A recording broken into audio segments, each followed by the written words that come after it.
Como vão? Tudo bem? Vamos começar com as informações sobre o que está acontecendo no mundo. Foram divulgadas imagens de supostos mísseis que estão sendo lançados neste momento. Um míssil iraniano que está a caminho de uma base aérea dos Estados Unidos no Kuwait, de acordo com o que mostram essas imagens, apontariam para um míssil balístico lançado do próprio Irã.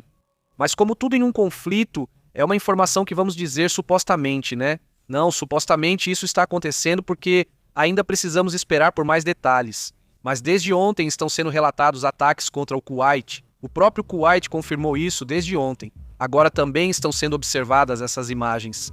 As FDI estariam atacando infraestrutura em Tiro. É uma infraestrutura supostamente do Hezbollah, em Tiro, uma das cidades mais antigas do Líbano.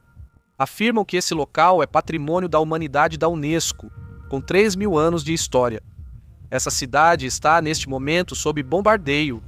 Também foi relatado esse navio que se sabe estar perto da Turquia.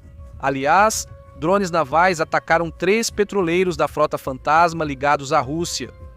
O ataque ocorreu a cerca de 3 quilômetros da costa turca. Pelo que se sabe, nesta parte, digamos, na parte inferior do navio teria sido danificada. Isso devido a alguns drones aparentemente ucranianos. Também chama a atenção esse comunicado que foi feito pelas FDI, no qual as próprias FDI mostram como estavam tentando sabotar uma represa, a maior represa do Líbano, que se chama Lago Karaum e fica junto ao rio Litani. Segundo o que foi relatado, o Hezbollah estava prestes a sabotar a represa e teria sido atacado pelas FDI. Segundo o que relatam, também mostram, exibem essa imagem que vemos apenas por alguns segundos. Vamos ver. Nesse momento, esses indivíduos, um grupo de pessoas, como vimos há alguns instantes, um grupo de pessoas não se sabe exatamente de qual grupo, mas armados, estariam atirando contra os Basij, contra as forças, digamos, de inteligência interna e, digamos, de segurança. Que eles têm lá no Irã, que na verdade é uma espécie de grupo de repressão chamado Basij, e que agora pessoas armadas não identificadas estão perseguindo eles,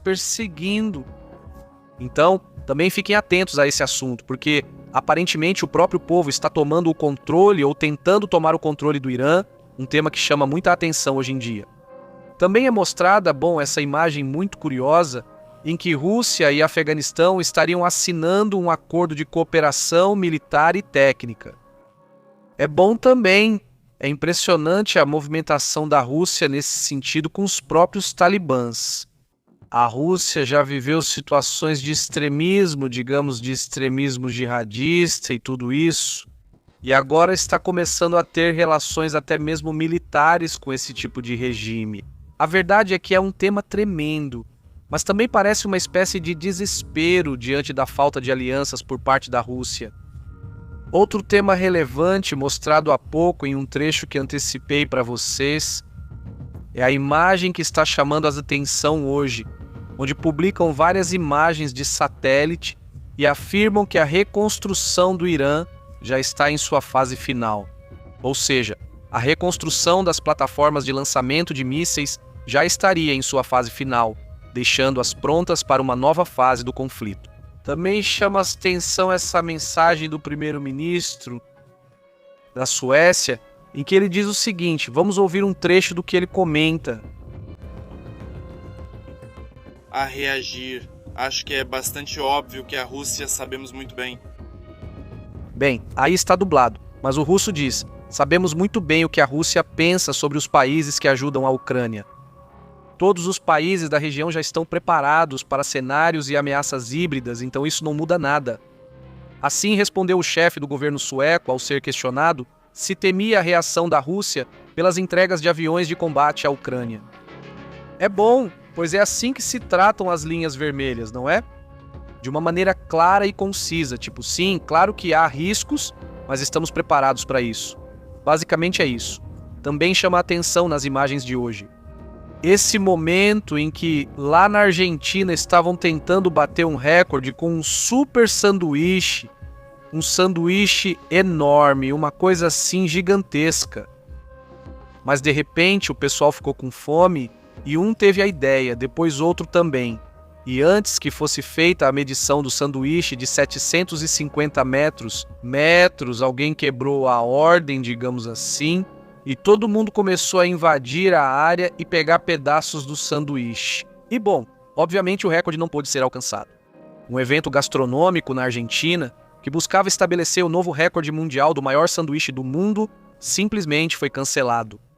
E bom, é assim, essa situação obviamente viralizou e muitos memes estão surgindo por causa disso. Um grande abraço à comunidade argentina que nos assiste. E aí está o assunto. Outro abraço para quem nos acompanha na Califórnia. José Zarate, como você está? Perla, tudo bem? Muito boa noite para toda a comunidade que está chegando. Gabriel Edilcia, Gás Duro, Eric, como você tem estado? Veja as informações sobre o que acontece no mundo. Confira.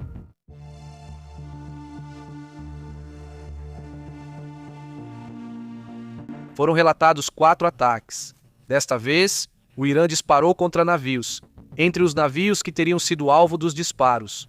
Pelo menos são 4.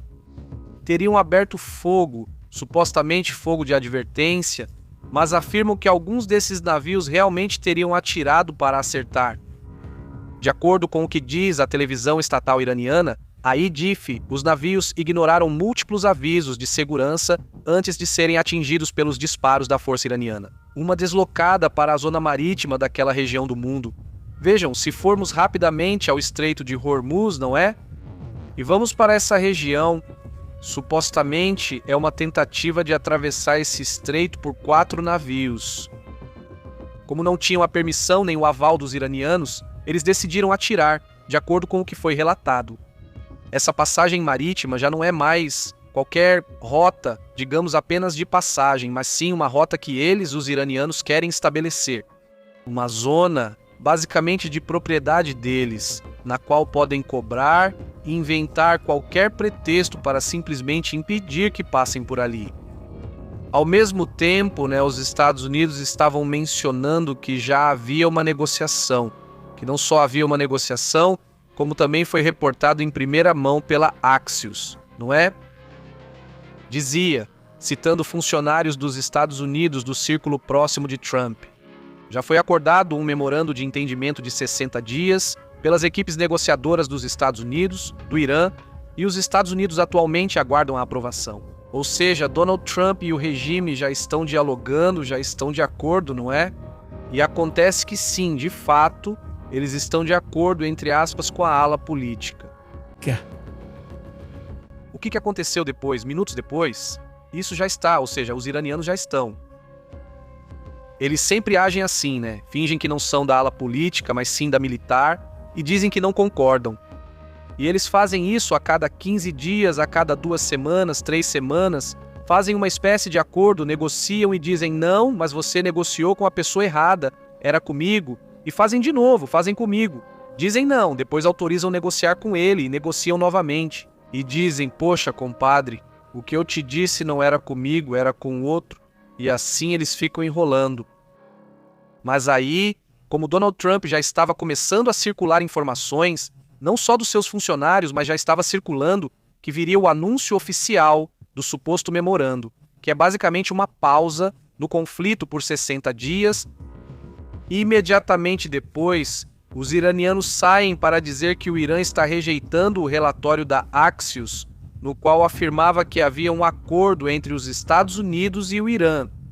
Segundo as fontes negociadoras, o Irã classificou o relatório como notícias falsas e disse que não vai assinar nenhum acordo que não esteja alinhado com seus interesses. Então há outro assunto.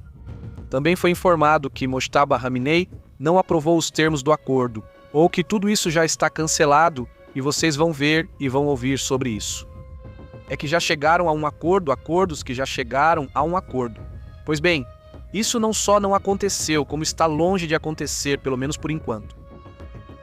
Fiquem atentos a esse assunto, porque vejam, seria muito estranho que chegassem a um acordo quando literalmente estão se atacando todos os dias. Ou seja, ontem houve ataques, anteontem também. Hoje também disseram que vão atacar esses navios. Ou seja, sabemos que parece que está escalando, mas ao mesmo tempo o diálogo supostamente está acontecendo. E agora os iranianos dizem que não, que nem sequer há um acordo e que Mojtaba simplesmente nem está de acordo. À vontade com os acordos, ou seja, com a tentativa de acordo, ou seja, ele não gostou da proposta. Confiram esse dado.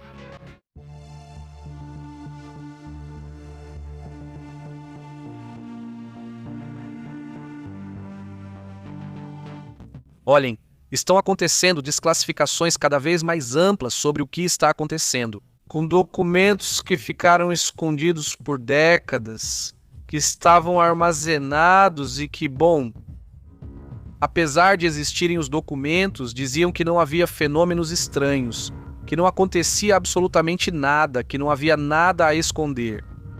Mas com o tempo perceberam que havia informações. E agora? Um pesquisador chamado Dr. Ralph Puthoff teria continuado relatando vários detalhes muito interessantes sobre restos biológicos não humanos de entidades, digamos, humanoides, mas não humanas. E o que esse doutor afirma? Ele participou de um projeto que teria sido financiado pela Agência de Inteligência da CIA. Ele afirma publicamente que os Estados Unidos teriam restos biológicos, que ele conseguiu confirmar pelo menos 4 tipos diferentes de seres. Segundo a declaração, que não vem de círculos inferiores ou desconhecidos, mas sim de uma pessoa muito conhecida e que já esteve relacionada à CIA. Esse Dr. Puthoff, que já comentamos aqui várias vezes e que agora, de repente, nessa era da informação, nessa era de revelação, de certos tipos de mistérios, digamos, de desclassificação, por assim dizer. Segundo o que ele afirma sobre essas espécies e confirma, seriam consideradas como restos que não necessariamente estão aqui, ele diz, mas que poderiam estar. Ele diz que os chamados cinzas são os mais conhecidos dentro da cultura dos objetos voadores não identificados. E esse pesquisador insiste que ele pôde ser testemunha dessa situação.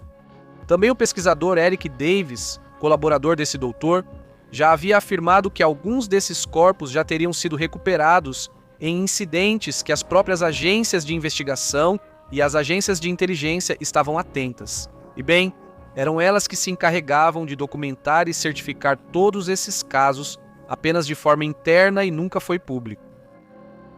Também David Roche, o ex-oficial de inteligência militar, aliás, dos Estados Unidos, David Roche declarou sob juramento no Congresso dos Estados Unidos que o governo possuía material biológico não humano, mas ele também reconheceu que, pelo menos, ele mesmo não chegou a ver isso diretamente. Ele foi ou ocupou um cargo de inteligência e recebia os relatórios, ele os via e lia, e só isso, mas não podia ir a cada coisa para verificar, Ele disse que se surpreendeu ao encontrar esses documentos sobre restos biológicos não humanos.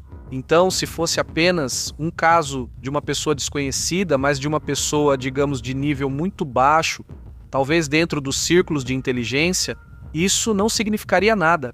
Mas David Roche tinha um bom cargo, o próprio Louis Leeson, o próprio Dr. Puthoff, não é? Pois são pessoas que são figuras, digamos, de certo nível de importância e de conhecimento desses assuntos. Então, atenção com isso, não significa que temos que acreditar cegamente em tudo o que essas pessoas dizem, mas pelo menos devem ser testemunhos que nos mostram que há algo que não estão nos contando e que tem sido ocultado por muito tempo. Então, se o que essas pessoas dizem for real, evidentemente precisa ser investigado. E também o fato de que se saiba o que eles estão argumentando. Vão começar a surgir mais pessoas que vão levantar a mão, porque para realizar esse tipo de investigação, muita gente teve que ter participado e eu não duvidaria nem um pouco que mais informações vazem. Já não só a oficial, mas digamos de ex-agentes, não vão faltar pessoas dispostas a vazar informações. Você vai haver muitos vazamentos nesse assunto. Fique atento a esse assunto e veja o que está acontecendo nele.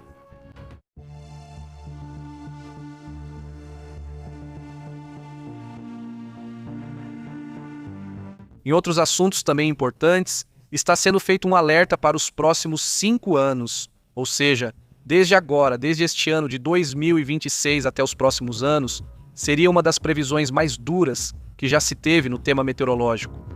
o Serviço Meteorológico do Reino Unido lançou uma espécie de meta-análise, um alerta que está gerando preocupação em nível global.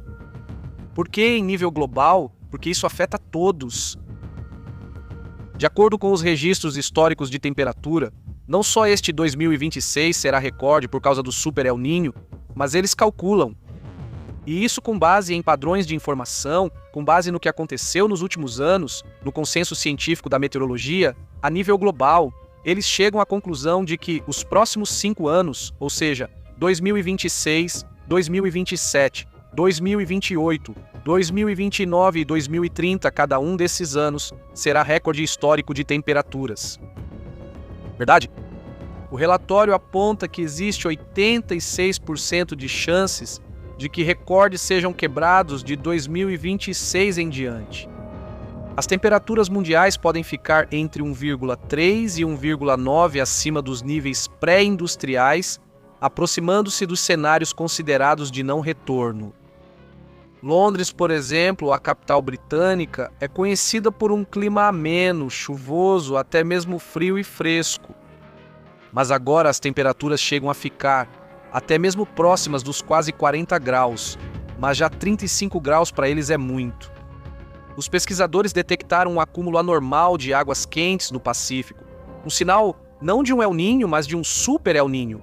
O meteorologista Leone Emerson alertou que esse fenômeno poderia se estabelecer entre essas datas. Agora, do início do verão até o começo do outono.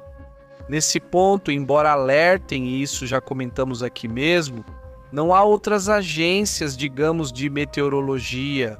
O que eles dizem é que acreditam que o fenômeno vai começar já nas próximas semanas, não dão como certo, porque o fenômeno já está praticamente aí. As temperaturas do mar vão superar 3 graus acima da média, o que é muito, 3 graus acima da média. O Ártico, por exemplo, será uma das áreas mais afetadas, onde se prevê que os invernos lá sejam 2,8 graus mais quentes, acelerando o derretimento do gelo e causando alterações. O que? Pois altera as correntes marítimas e isso gera um efeito que impacta, digamos, o clima durante vários anos. O que acontece com o derretimento do gelo é um derretimento de água doce, e essa água doce chega ao mar, rompendo o equilíbrio dos minerais presentes no oceano. E então as correntes começam a funcionar de outra forma, ficam mais lentas. Então, essa corrente do Atlântico, fundamental para o mundo e que já comentamos várias vezes, é uma corrente no Atlântico de água quente que sobe e água fria que desce, certo? Então, nessas mudanças de temperatura, acontecem equilíbrios que possibilitam a vida em muitas partes do norte da América, mas também tornam possível, e da Europa, por sinal, e também se possibilita então o equilíbrio, para que não haja um excesso de calor na parte central do Atlântico. Porque sem essa corrente fria que vem do norte, então o potencial para mais furacões e fenômenos extremos seria muito maior. Bom, isso é o que poderia acontecer, né? Esse derretimento que vai se acelerar deste ano para os próximos 5, né? Ou seja, vai se acelerar ano após ano. Não é algo que vai acontecer em 5 anos. Isso já está acontecendo agora. Embora ultrapassar temporariamente o limite de 1,5 não signifique automaticamente quebrar o Acordo de Paris. Os cientistas alertam que a margem de segurança mundial foi rapidamente reduzida para este ano. O relatório foi bem elaborado, só para explicar, isso é uma meta-análise, não é a análise de um único meteorologista. É uma meta-análise, vejam quem participa. O relatório foi elaborado por 13 institutos científicos internacionais e representa um dos alertas climáticos mais fortes já emitidos até agora. Participam, como quem reuniu todas as informações, o Met Office do Reino Unido e a OMM, que é a Organização Meteorológica Mundial, que faz parte da ONU. E quem participa? Lá participam todos os meteorologistas mais importantes de cada país, universidades, etc. Enviam as informações e então eles chegam aos seus resultados com base em todos esses dados, certo? Então, não é qualquer coisa. Vamos levar esse assunto em consideração, principalmente porque é preciso planejar, não é? É importante prevenir, estar atento ao que acontece e compreender essas situações, Sim, sim.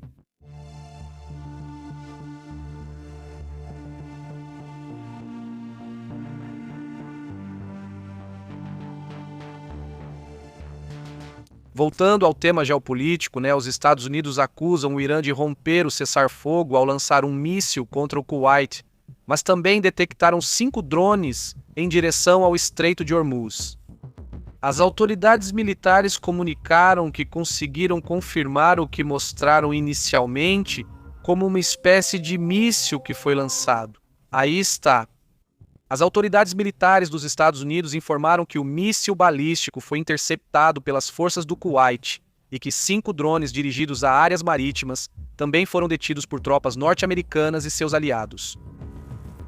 O Comando Central, o famoso CENTCOM, também divulgou seu relatório. O Comando Central acusou. É o centro do comando dos Estados Unidos, que é quem opera o Pentágono, digamos, no Oriente Médio. Acusou o Irã de romper o cessar-fogo e lançar um míssil balístico contra o Kuwait, além de enviar 5 drones de ataque em direção ao Estreito de Hormuz. Isso também. Bom, impressionante, né? As forças do Kuwait interceptaram com sucesso o míssil direcionado ao seu território. A ofensiva já está sendo classificada como uma flagrante violação do cessar-fogo e tudo indica uma ruptura.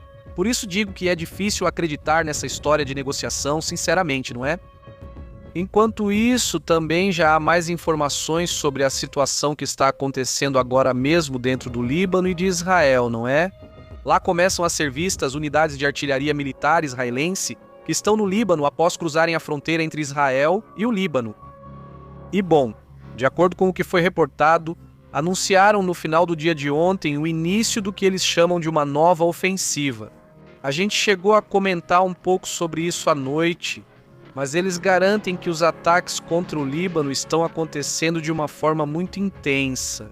Há algumas horas, mostramos essas explosões que aconteceram na cidade de Tiro e que realmente a situação está muito complicada porque é uma cidade, no fim das contas, cheia de civis, né? E cheia de história, não é mesmo? Então, devido a um grupo radical e a postura rígida de Israel, vive-se uma situação muito difícil, né? Na qual afirmam que existem outras formas de acabar com esse grupo radical, o Hezbollah, e não de uma maneira tão dura, tão invasiva e, digamos, tão destrutiva no fim das contas, né? Também, bom, segundo o que foi reportado, hoje foi emitida uma nova ordem de evacuação para os moradores de algumas áreas de Tiro, ao anunciar que se viam obrigados a tomar medidas enérgicas contra o Hezbollah. Segundo o comunicado divulgado posteriormente pelas redes sociais, mais cedo, também na quarta-feira, o exército israelense declarou toda a região sul do Líbano como zona de combate até o rio. Larani, uma faixa que abrange aproximadamente quase 20%, cerca de 18% do território do Líbano, está sob fogo ou sob ataque por parte de Israel, não é? Então, é um tema também muito difícil.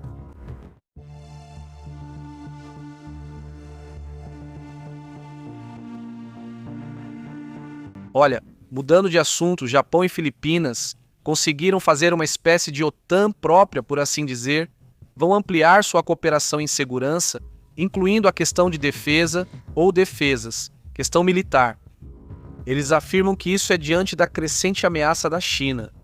As autoridades de ambos países anunciaram novas medidas, nas quais buscam trocar informações de inteligência, informações confidenciais. Está Santa Takaichi, a primeira-ministra japonesa, e também está o presidente filipino Ferdinand Marcos Jr., que apertaram as mãos em uma reunião importantíssima. Hoje, 28 de maio de 2026, acontece esse momento histórico em que 2 países da Ásia, um país como as Filipinas, que investiu há décadas muito na área militar e, além disso, sempre teve muita proximidade com os Estados Unidos, assim como o Japão. Então, era meio lógico que esse tipo de aproximação acontecesse em paralelo.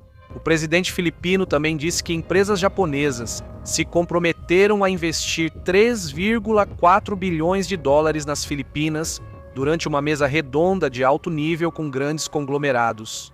A visita também coincide com o 70º aniversário da normalização das relações diplomáticas entre esses países.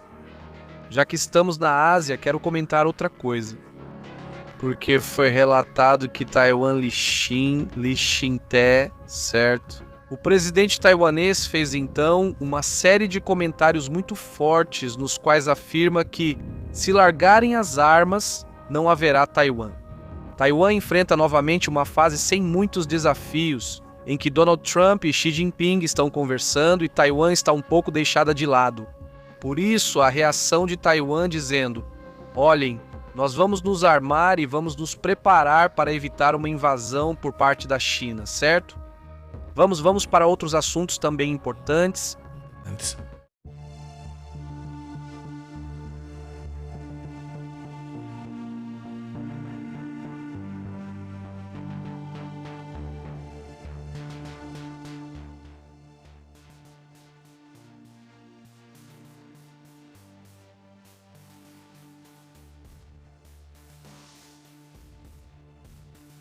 Vejam só, há um relatório apresentado à ONU que revela como Gaesa, esse conglomerado, é responsável. O relatório afirma, um relatório bastante completo. É o responsável pela fome em Cuba. O Food Monitor Program denunciou ao relator especial das Nações Unidas que a crise alimentar da ilha é causada pelo Grupo de Administração Empresarial, SA-Gaesa. O observatório apresentou ao relator todas as informações, os detalhes de como a crise alimentar em Cuba se aprofundou ao exercer um monopólio sobre moedas estrangeiras, importações e cadeias de distribuição de alimentos sob o comando das Forças Armadas Revolucionárias, as FAR. O documento dirigido à relatoria da Organização das Nações Unidas no âmbito da convocatória. Afirmam que, digamos, o movimento que eles fizeram é um modelo de capitalismo administrativo que opera na Venezuela. Relatório Força Revolucionária da Nação Unida à Revolucionária Cuba. Revolucionária nação, através dessa direção, digamos que tem uma espécie de monopólio de tudo que é alimento e também questões de finanças públicas e todo esse tipo de coisa. Então eles controlam tudo. 96% dos cubanos perdeu a capacidade de adquirir alimentos nos últimos anos. Isso de acordo com a Pesquisa Nacional de Segurança Alimentar de 2024. O relatório também afirma que Gaesa estaria, digamos, na impossibilidade, ou seja, não há como eles conseguirem resolver o problema em breve, né? Parece que fugiu do controle deles. Cuba importa 80% dos alimentos que consome, e isso também torna tudo muito complicado. Imagina, 80%, né? Ainda mais se você não é um país que gera riqueza. Singapura traz a comida ou importa. Eles importam 95% dos alimentos, mas produzem muito, produzem bastante. E têm alianças com mais de 90 países, 90 e poucos países.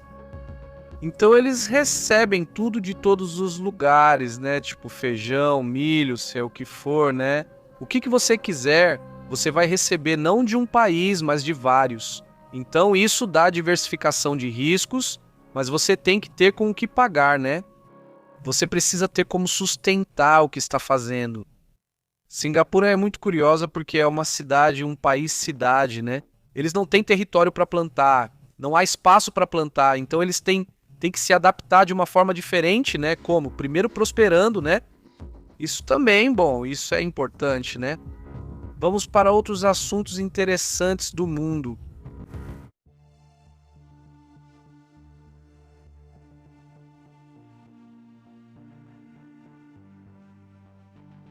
Vejam só, 3 petroleiros e navios de gás estão saindo de Hormuz com os transponders desligados. O que isso significa? Ou seja, vamos lá, primeiro que há movimentações, vamos ver, vamos ao mapa. Há movimentações nessa região em que... Então não só tentam, vamos dizer assim, não é só para não serem descobertos, por assim dizer, não, mas também porque já estão começando a passar ou tentar passar por aqui navios que vão para a Índia e para a China, 2 superpetroleiros e um navio de gás natural liquefeito, GNL, saíram do Estreito de Hormuz e, bom, sabe-se que eles desligam os transponders, seguem para a Índia ou para a China. De acordo com os dados de transporte marítimo da Kepler, O que, claro, digo, também não surpreende. Não são movimentos que já eram esperados, mas no final das contas é um monte de petróleo que está saindo. Finalmente, digamos, e isso fez com que os preços se mantivessem um pouco em baixa. Apesar de terem disparado e de terem feito coisas assim enquanto continuarem saindo, mesmo que seja esporadicamente, os petroleiros ou superpetroleiros, no final das contas, o que acontece quando a China ou a Índia compram petróleo diretamente desses navios? No fim, eles não precisam mais buscar em outros lugares, certo? Eles não precisam buscar em outros lugares, o que reduz a pressão sobre o preço. Então, bom, isso também é importante. Vamos para outros assuntos interessantes. Vejam só o que acontece também com esse Bessent. O secretário do Tesouro dos Estados Unidos mandou um recado fortíssimo, vejam isso.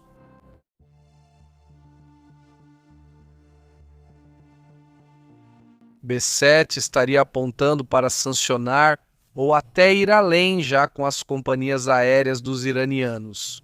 O secretário do Tesouro, Scott Bessent, diz que os Estados Unidos vão suspender o acesso de companhias aéreas iranianas a locais de pouso e reabastecimento, sem explicar como farão isso, pois querem aplicar a medida globalmente.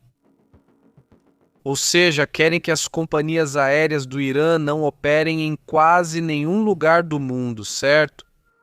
O que acontece? Então ninguém sabe como eles pretendem pressionar, mas ele disse hoje que vão suspender o acesso das companhias aéreas iranianas a locais de pouso e reabastecimento. Scott Bessent afirma que Washington vai fechar o acesso de 2 companhias aéreas iranianas, que são as mais globalizadas, para que não lhes possam vender nem combustível, nem possam vender passagens de avião através dos sistemas globais, certo? Basicamente, outro assunto que também chama a atenção dentro da questão do Irã.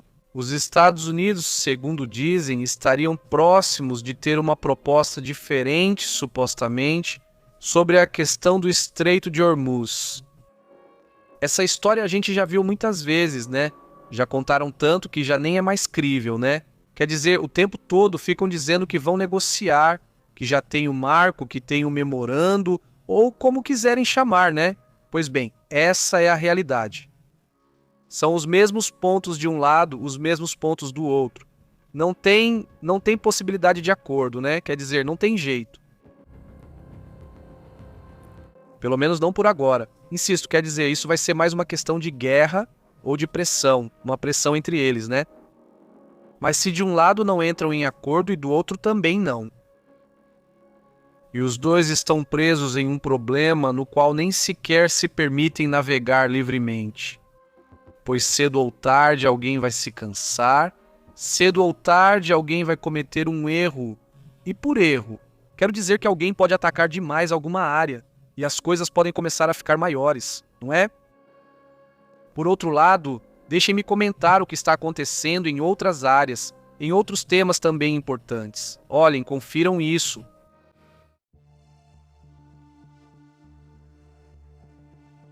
Vejam só, a Rússia estaria afirmando que o envio das forças americanas para a Polônia significa uma escalada qualitativa, de acordo com o que diz o deslocamento das forças militares adicionais dos Estados Unidos para a Polônia, o que é muito estranho que eles não tivessem reagido antes. Obriga Moscou a tomar medidas de retaliação, declarou hoje a porta-voz do Ministério das Relações Exteriores, Marina Zakharova, a porta-voz do Kremlin, pois ela disse que vão tomar represálias. Ou seja, sim, isso me chama muita atenção, ela até publicou isso na própria conta do Twitter, a Zakharova, não é? E isso. E bom, diante disso também há reações da ministra das Relações Exteriores daqui, quer dizer, de lá, da Europa, né? Ou seja, essa Kaja Kallas afirma que a Rússia diz que quer que discutamos quem fala com eles, e já estão escolhendo quem é o adequado para isso. Não caiamos nessa armadilha. Negociações são sempre um esforço coletivo com estratégia definida. Por isso, o conteúdo que discutimos hoje em Chipre importa muito mais. Minhas declarações à imprensa antes da reunião de hoje com os ministros das Relações Exteriores da União Europeia, e vejam, as declarações são as seguintes. Vamos ouvir aqui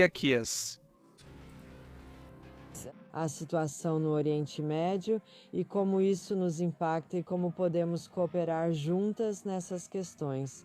Depois vamos discutir também nossos interesses centrais em relação à Rússia nas negociações de paz. Não está acontecendo muita coisa agora e também vemos no campo de batalha que a Rússia está em desvantagem lá. Por isso é realmente o lugar para discutir com a ministra das Relações Exteriores. A chefe de assuntos exteriores da União Europeia afirma que é preciso pressionar e que busquem um diálogo, que tentem se encontrar, se olhar cara a cara, tanto a Ucrânia quanto a Rússia. E que, é necessário, né, que em algum momento aconteça um diálogo dentro de, uma série de comentários que ela tem feito, inclusive sobre a questão do Oriente Médio. Ela tem estado muito ativa, Kaja Kallas, né? Nesse sentido, é uma pessoa que já se sabia que iria. Então, faria um bom papel como representante, digamos, das relações exteriores, principalmente pensando que ela já era muito pública. Ou seja, antes de tudo isso, ela já era muito pública em tudo o que fazia. Então, tudo o que ela via de errado, digamos, né, principalmente em temas internacionais. Né? Hoje, os Estados Unidos mudam sua relação com outro país do Oriente Médio. Veja só o que está acontecendo agora. Os Estados Unidos estariam ameaçando, lançando, digamos, um ultimato, né, um aviso, mas não ao Irã, e sim a Omã.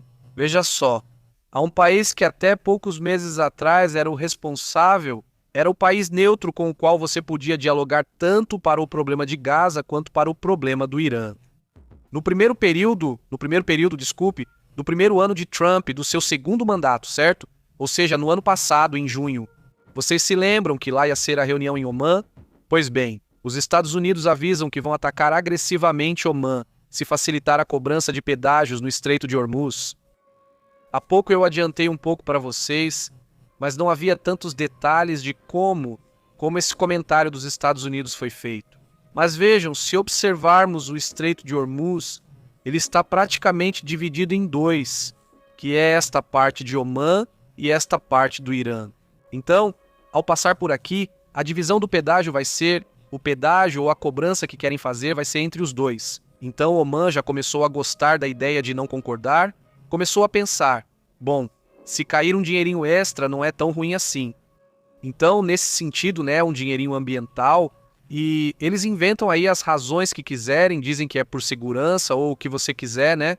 O governo dos Estados Unidos afirma que não aceitará tentativas de impor pedágio no Estreito de Hormuz. Quem diz isso é o próprio Scott Bessent, secretário do Tesouro dos Estados Unidos. Ele diz que isso acontece depois que o presidente dos Estados Unidos ameaçou atacar Omã caso colaborasse com o Irã. Essa foi a advertência de Donald Trump, que eles vão atacar, que vão bombardear se começarem a negociar e tentar cobrar pedágio dos navios. Isso também é realmente interessante.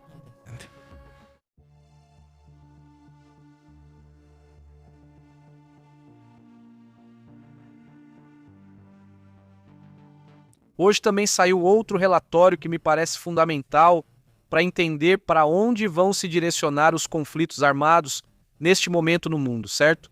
Especificamente no Oriente Médio. Se olharmos para Israel, está acontecendo agora um movimento contra Gaza. Já haviam dito que queriam 50% de Gaza para controlá-los e assim poder pressionar mais o Hamas. Mas desta vez isso muda, esse acordo muda, porque no final foi um acordo no qual os Estados Unidos também participaram. Mas eles jogaram isso fora, porque agora o próprio Netanyahu toma uma decisão sem consultar, obviamente, seus parceiros.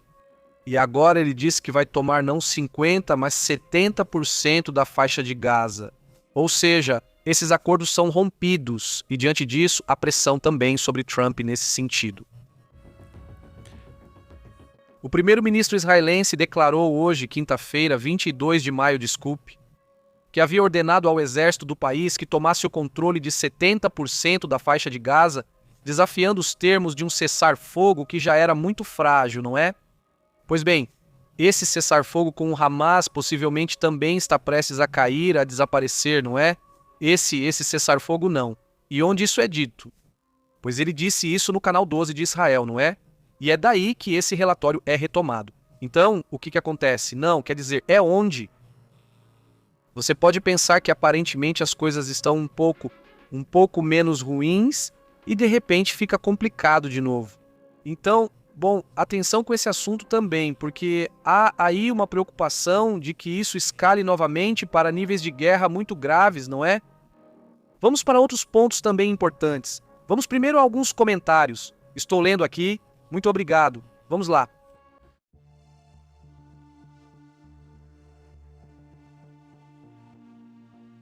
Como estão, Perla? Em breve falaremos de outros assuntos importantes. Agradeço se puderem compartilhar e curtir, isso ajuda muito. Obrigado mesmo. Aqui diz Panterito Ucrânia. Diz que se acabarem todas as armas, tem que pedir mais em outro lugar, diz Ucrânia.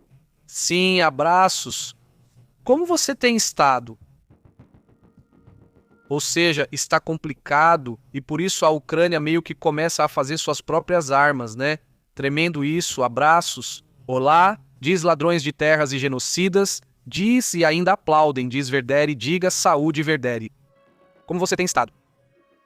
Hoje, ultimamente tem muitos desse assunto, né? Então 3, muitos desse assunto, não é? É como se fosse o assunto que mais te interessou. Estou mandando saudações, né? Diz, o objetivo é conquistar o máximo de território em Gaza, Líbano e países do Golfo, negando querer o grande Israel. Ninguém acredita mais nisso, diz Perla.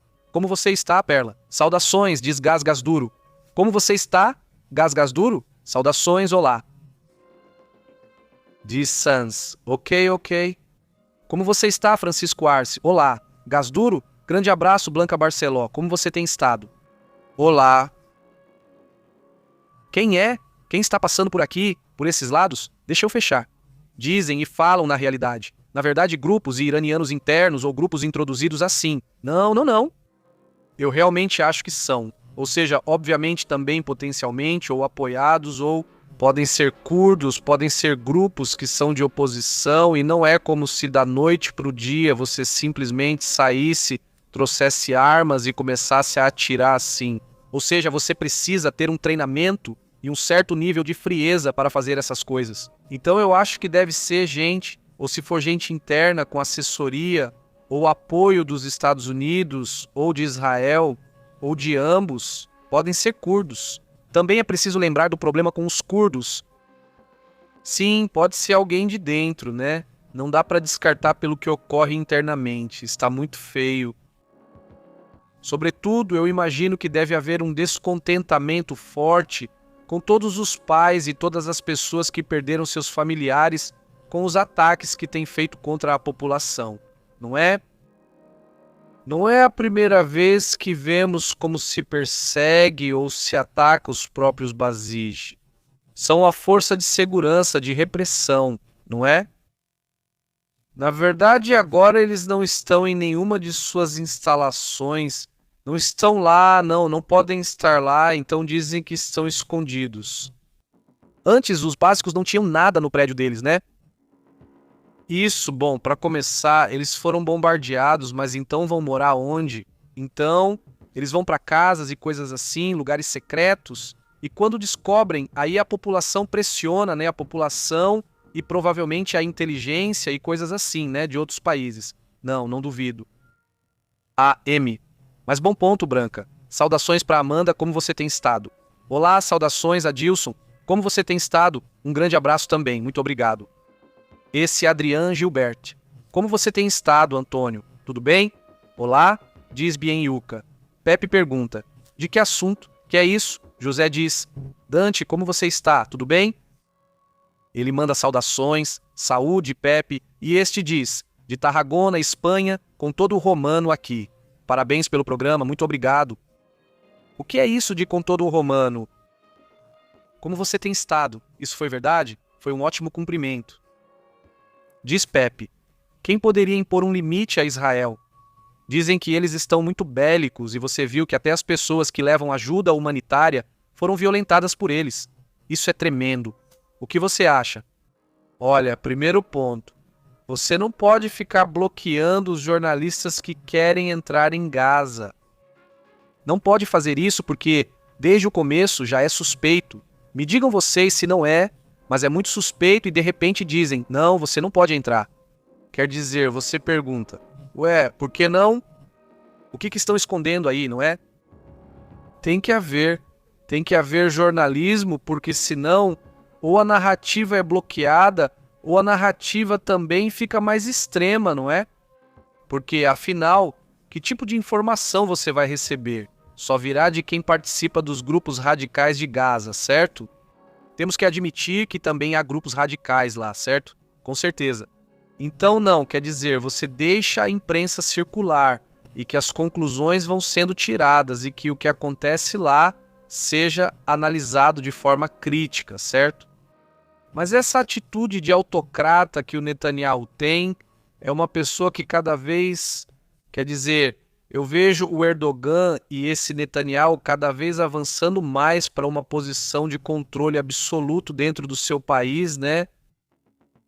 Quer dizer, essa é a busca que eles têm, não existe mais uma oposição possível, pelo menos agora, e quando existe, sempre acaba colapsando de uma forma ou de outra, né? Então esses personagens foram muito astutos para se manter no poder, crise após crise, guerra após guerra e tudo mais, né? Está complicado, né? E não por obviamente, como é lógico, né? Mas de repente a gente lembra, quer dizer, não por ver os males que faz nesse caso nenhum Netanyahu, né? Por isso você não vai criticar o que faz o Hamas ou o que fazem os grupos radicais lá, porque também é terrível, né? Obviamente, são situações que sempre precisam ser analisadas, né? Saudações. Como vai, Adriano Gilbert? Leonardo? Diz Leonardo Pérez? Diz: para mim, a estratégia que estão usando não é eficaz e precisa ser revisada para tentar afetar o mínimo possível a população civil. Diz: exatamente de início. Isso não pode ser feito assim, ou seja, não pode ser feito assim porque aí você entra num processo de desumanização absoluta, certo?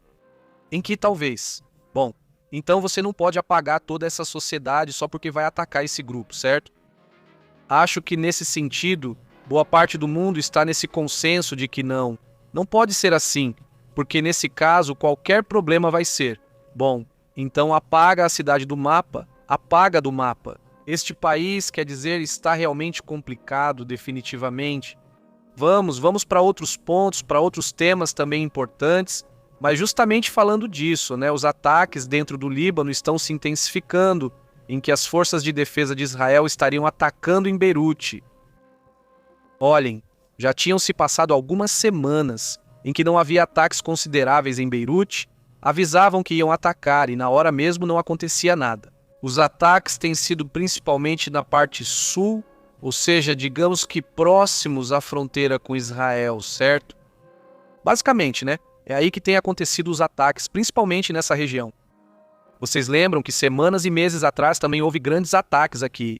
Bom, segundo o que foi reportado, as forças de defesa de Israel teriam anunciado que hoje realizaram ataques também em um subúrbio de Beirute. Já tinham se passado 3 semanas sem ataques na região e agora eles voltaram. Imagens e vídeos do subúrbio de Shuaifat teriam mostrado uma densa coluna de fumaça branca saindo de várias áreas residenciais.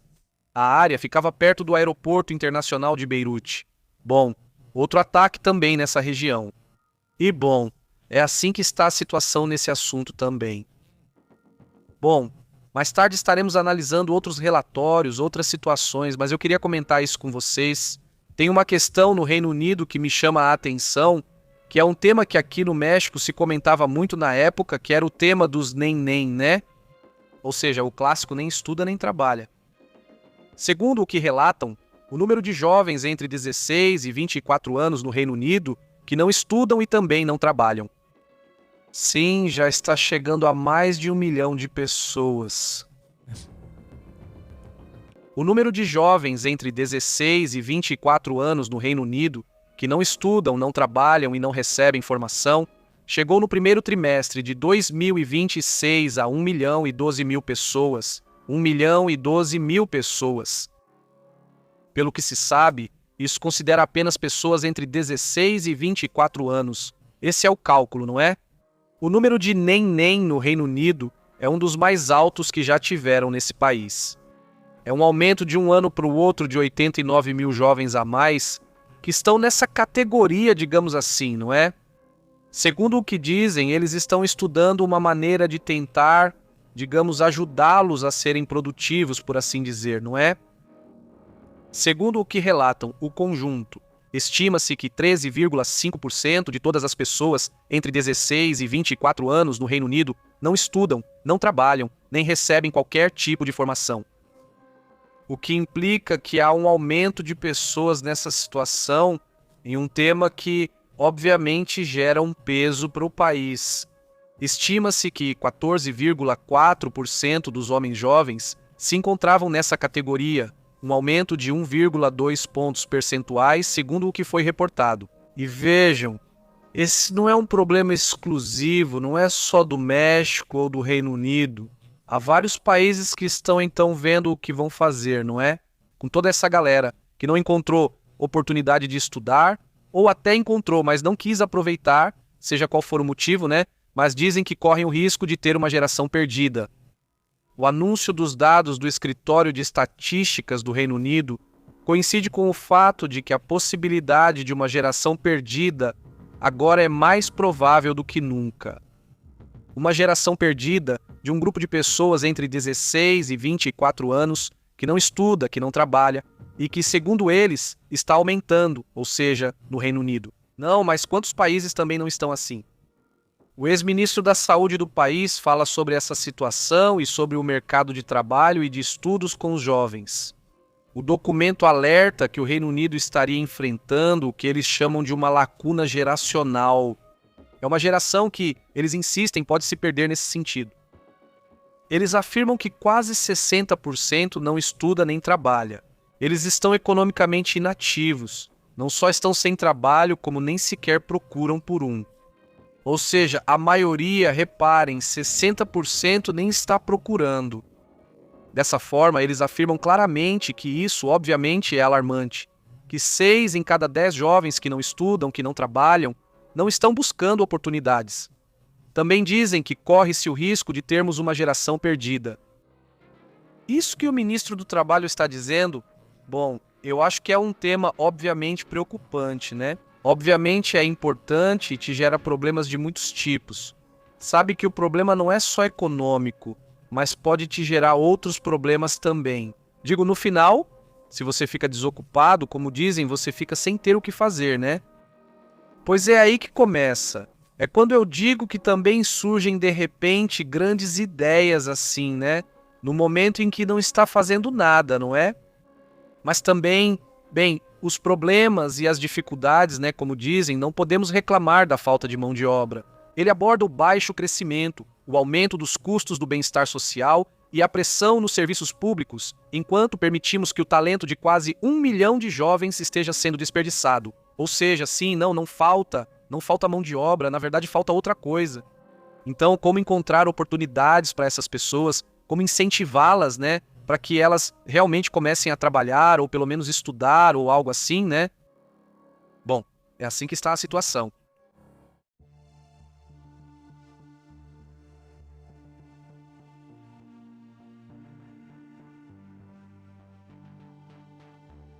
Muito bom, então, continuo aqui lendo os comentários. Me chamou a atenção esse relatório sobre os jovens, né, sobre os neném, né? Isso porque eu lembro que aqui, bom, se comenta muito, se falou muito sobre isso por anos, né? Quem sabe qual porcentagem temos aqui no México? Teria que conferir, né? É verdade?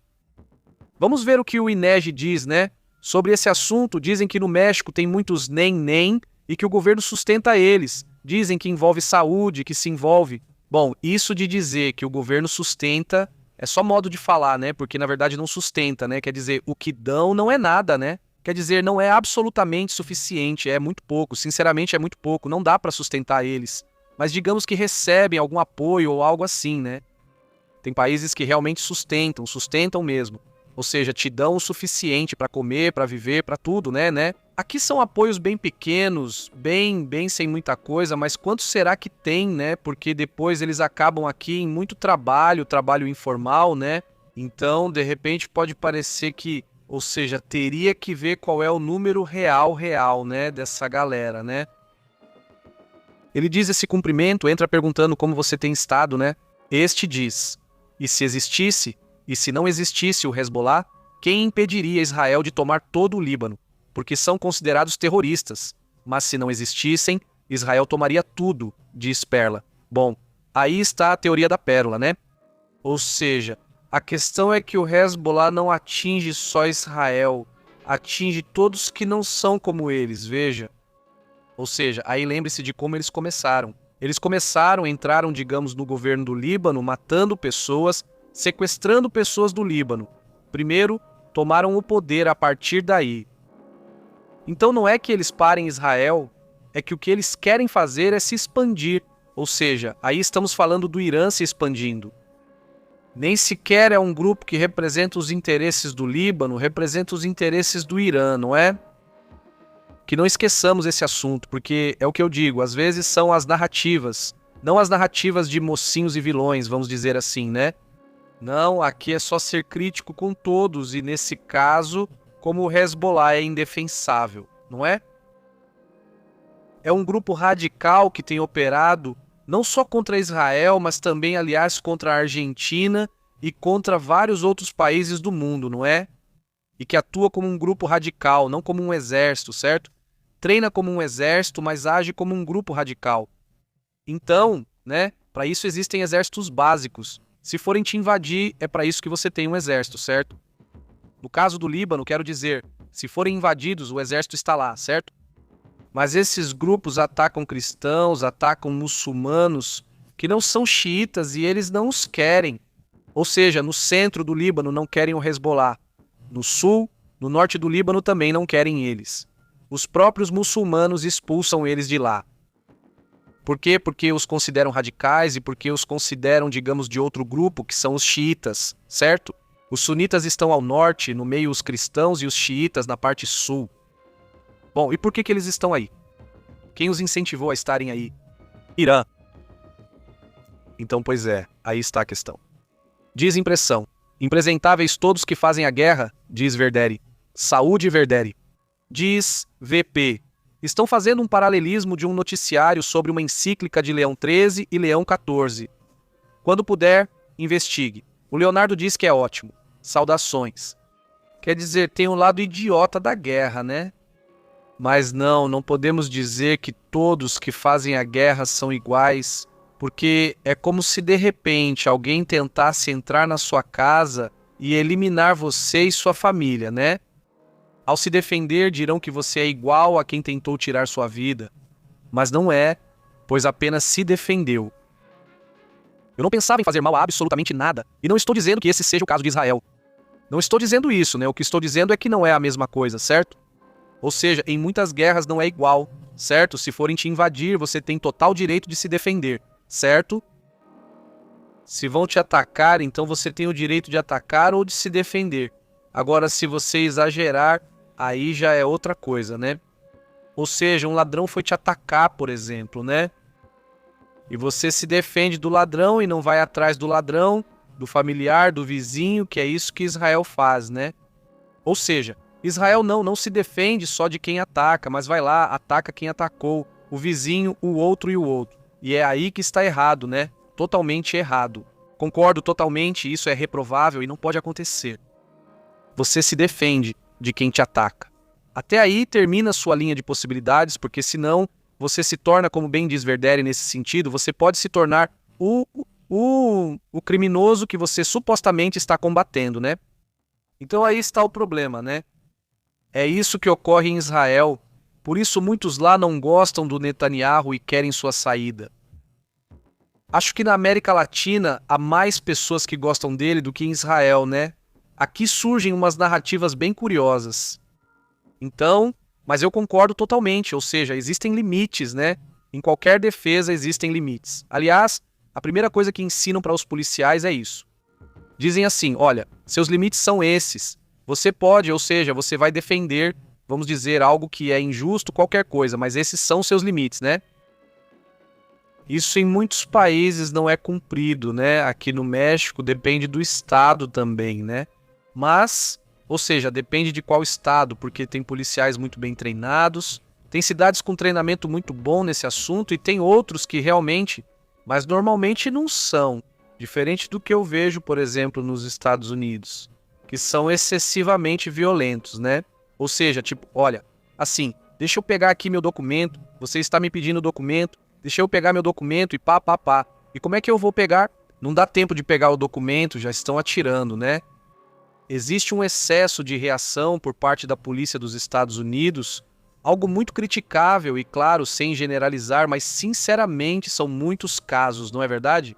Sinceramente, então você tem que tomar muito cuidado com a forma como se move, o que fala e o que não fala, porque a situação é complicada nesse sentido. Ele manda um abraço. É o Panterita Eliseu. Boa tarde, como vai, Patri? Abraços. Dizem que Irã massacrou seu próprio povo. Sim, realmente é algo tremendo. Já falei isso aqui várias vezes, né? E continuam fazendo isso. Então é um problema enorme que acontece lá dentro. Genial, é complicado. Muito bom, pessoal. Continuamos conversando, voltamos a conversar mais tarde. Continuamos com outras atualizações, fiquem bem, tenham uma excelente tarde. Continuamos conversando. Até logo.